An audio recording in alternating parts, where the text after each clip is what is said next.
Hi there, Saxenburgers, and welcome to another episode of How To here at Saxenburg. Today I'll briefly be talking about how to best store your wines. It's a question that we get asked quite often. How do I store my wines once I purchase them, if I want some of them to mature, if they're made to mature, and then also how do I, if I only drink a glass a day, how do I best store the wine at home? So the first thing to bear in mind is that your wines are all stabilized at the farm before they leave the farm. Often they voyage across oceans, across continents before they make it to you, and so often they are submitted to less than favorable conditions. So it's definitely a good thing to know that your wines can withstand quite a bit. There are certain things that you absolutely want to avoid if you want to store them properly, and especially for an extended period of time. The first is temperature, so hot temperature. So warm is not ideal. The cooler the better. So if you can find a spot where there's fairly constant temperature in your household or wherever you might be storing them, that would be ideal. Avoid the heat at all cost. The second is sort of constant light exposure, or light, whether through sun or artificial light. Wines do not like that. So don't have it sitting under some spot somewhere or in sort of direct exposure to the light. It definitely is not favorable to the storage and the long-term storage or storing of the wine.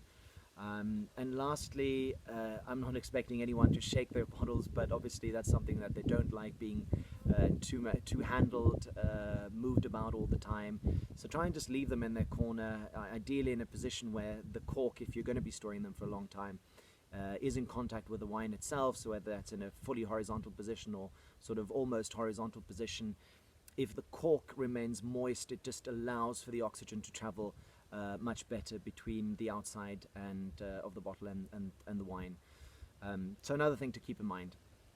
And then once you've opened your bottle, how best to store it? Well, there's a really great product, a gadget that we use in the industry a lot, which is called Korban. And Korban is basically a pistol-like little gadget that's got a needle on the front. With that needle you can penetrate the cork in your bottle, or of your bottle, and then you can simply extract the amount of wine that you wish to consume at the time. And when you finish that movement or that action, the pistol releases a argon gas into your bottle, which then preserves the wine for an extended period of time. So it's great. I mean, it's something you can use the bottle for weeks.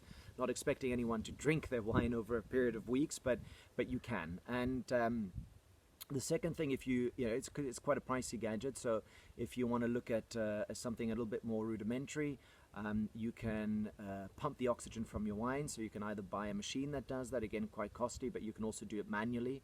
So it's a little device. You pop once you've opened your bottle, you can pop a sort of a rubber almost cork, or a rubber seal I should say, onto the bottle, and then you can either manually pump the oxygen or pull the oxygen from the bottle.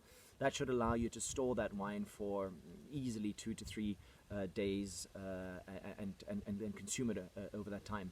So those are some things to do and to bear in mind. Obviously, if you have a wine fridge at home, that is the best thing that you possibly can do. It's a great investment. There's some really, really amazing ones. They come in all sizes.